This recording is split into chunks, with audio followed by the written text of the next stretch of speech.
I second you on this, this is justified, बेहतरीन जवाब है आपका। लेकिन यहां पर सवाल कुछ और भी उठते हैं, वो ये कि जिस तरह आप कहते हैं कि आपके ऊपर मरियम बीबी और राना सनाउल्लाह साहब के कहने पर तशद्दुद हुआ, तो आप इस चीज को सेकंड करेंगे कि जिन लोगों को गिरफ्तार किया गया या हिरासत में लिया गया उन सब के ऊपर भी तशद्दुद हुआ होगा?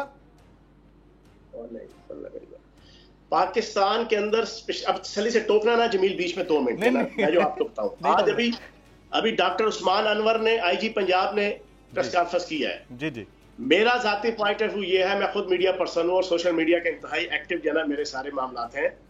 जनाबे वाला पाकिस्तान की जो दुश्मन ताकतें हैं ना, उन्होंने सोशल मीडिया के जरिए से पाकिस्तान को इस हालत तक पहुंचाया और तबाह बर्बाद किया है। और सोशल मीडिया के अंदर अब आप देखें, खवातीन के हवाले से गलत प्रोपेगेंडा पिछले 2-3 दिन से किया गया कि खवातीन के साथ रेप हो रहा है, ठीक है जी। और आज सारी चीजें क्लियर हो गई। और मैं आपको बताऊं, आपके +97 +96 +44 +43 +41 +01 नंबर है अमेरिका के, यूरोप के, बरतानिया के, यूएई के।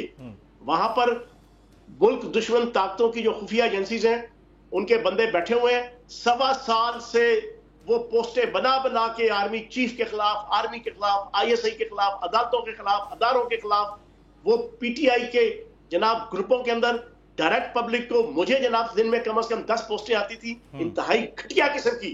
फिर आदिल राजा जैसा करैक्टर, हैदर मेहंदी जैसा करैक्टर, सारा दिन पाकिस्तान की आवाम को एंटी रियासत और एंटी फौज एक फैशन बना दिया गया। फयाज चौहान साहब, फैशन में बहुत लोग बह गए। बिल्कुल दुरुस्त कह रहे हैं। 2 चीजों में फर्क कर लें, मैं आपके सामने रखूंगा 2 चीजें, सुन लीजिएगा, अर्जी सुन लीजिएगा मेरी, उसके बाद जवाब दीजिएगा। पहली चीज ये है कि जो जो इन चीजों में इन्वॉल्व रहा है उस सब को हम कंडेम करते हैं, उसकी सरकोबी होनी चाहिए। लेकिन उसकी आड़ में जो आपके पॉलिटिकल वर्कर्स थे, ख्वातीन बाहर निकली, उनकी वीडियोस आपने देखी हैं जिनको घसीट घसीट के गिरफ्तार किया गया है, क्या आप उसको भी उसमें रगड़ देंगे? ये तो ज्यादती होगी। 2 अलग चीजें सर, 2 अलग चीजें। एक है प्रोपेगेंडा वॉरफेयर, एक है रेल तरीके से किसी को घसीटना। इन दोनों में फर्क है सर।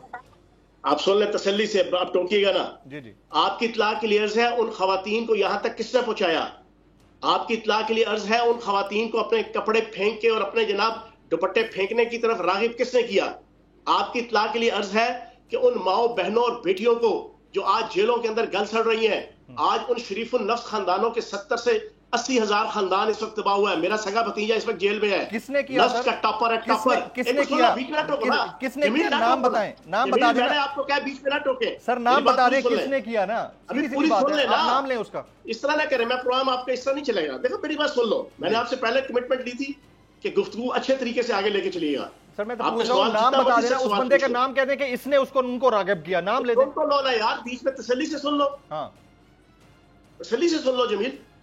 जी जी बोलें। मेरा सगा भांजा नस्ट का टॉपर है, टॉपर। वो अपनी नौकरी पे गया हुआ था, वो आज जेल में है। इस तरह के 70 हजार खानदान है जो तबाह बर्बाद हुए हैं, उनका कोई वाली वारिस नहीं है। कहने का मकसद ये है, आपने एक ट्रेंड बना दिया, एक फैशन बना दिया, सारा दिन आईएसआई को गालियां देके, फौज को गालियां देके, फौज के चीफ को गालियां देके, फौज के अफसरान को गालियां देके, रियासत को गालियां देके, एक आपका एक फैशन बन गया। उस फैशन के अंदर इंतहाई शरीफुल नफ्स घरानों की बच्चियां, उनकी बेटियां, उनकी माएं बहनें, सारे के सारे जनाब उसमें बह गए। फिर उनको यह बताया गया कि जनाब ये तो अमेरिका के खिलाफ पाकिस्तान की बका और सरबलंदी की जंग है। उधर हम अमेरिकी यहूदी कांग्रेसमैनों से जनाब अपनी कैंपेन कर रहे हैं, अपनी लॉबिंग की। उधर हम अमेरिकी यहूदी जनाब वुमेन कांग्रेस से जनाब मिन्नतें तरले कर रहे हैं अल्लाह के बजाय कि जनाब हमें बचाओ। उधर हम यहूदी फर्म जो अमेरिका के अंदर हायर कर रहे हैं कि जनाब हमारी लॉबिंग की जाए। खान साहब देखो, चीजें वो है कि जो आवाम को ठंडे दिल और दिमाग से, आप एंकर है, आपके ऊपर भी तशद्दुद हुआ, मुझे पता है इस पूरी कैंपेन के अंदर आपके दिल में भी कसक होगी, लेकिन मुल्क के हालात देखें कि ये हालात यहां तक किस तरह पहुंचे और क्यों पहुंचे। अभी भी आप देख बात समझ रहा हूं। इंतजार था ना, चलो इस बार वो करते हैं जो इससे पहले किया ही नहीं।